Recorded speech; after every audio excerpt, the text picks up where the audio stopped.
Hello दोस्तों, आप सभी का स्वागत है आपके अपने चैनल आकृति में। आज के इस वीडियो में हम वट सावित्री व्रत कथा सुनाने जा रहे हैं कि किस तरह सावित्री ने यमराज से अपने पति सत्यवान के प्राण वापस ले लिए।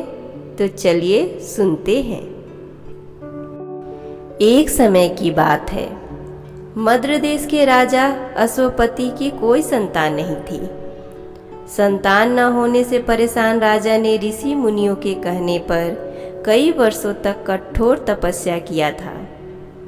तब से प्रसन्न होकर माता सावित्री ने राजा को एक तेजस्वी कन्या का वरदान दिया। सावित्री देवी की कृपा से जन्म लेने की वजह से कन्या का नाम सावित्री रखा गया।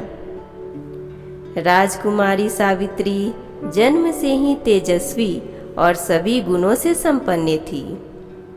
सावित्री जब बड़ी हुई तो उनके पिता को योग्य वर न मिलने की वजह से वे काफी दुखी रहने लगे थे। उन्होंने मंत्री के साथ उन्हें वर चुनने के लिए भेज दिया। सावित्री वर की तलाश में तपोवन में भटकने लगी।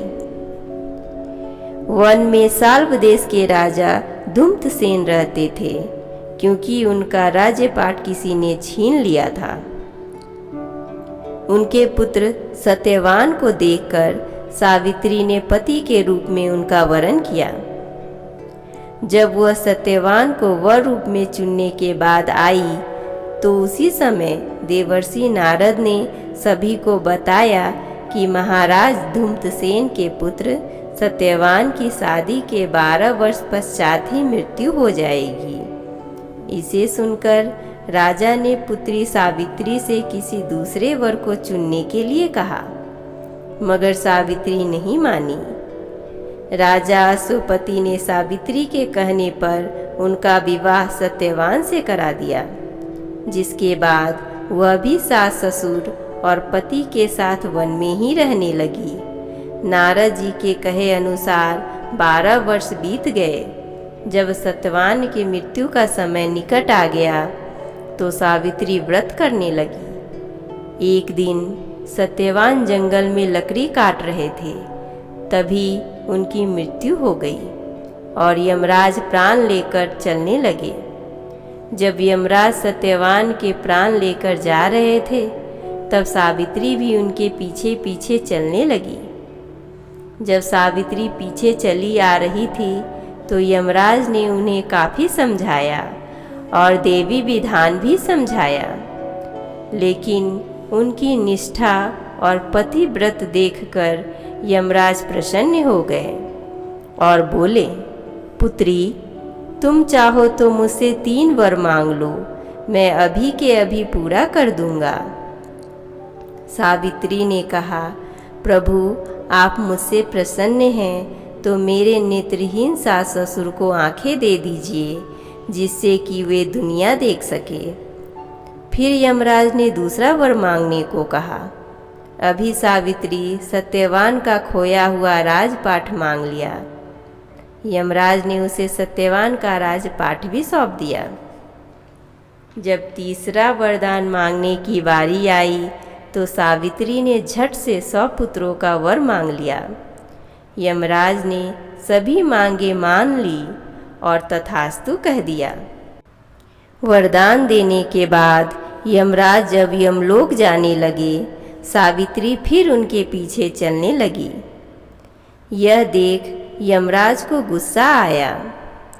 यम को नाराज देख सावित्री ने कहा कि हे यम देवता, आपने मुझे 100 पुत्रों का वरदान दिया है और आप मेरे पति को ले जा रहे हैं।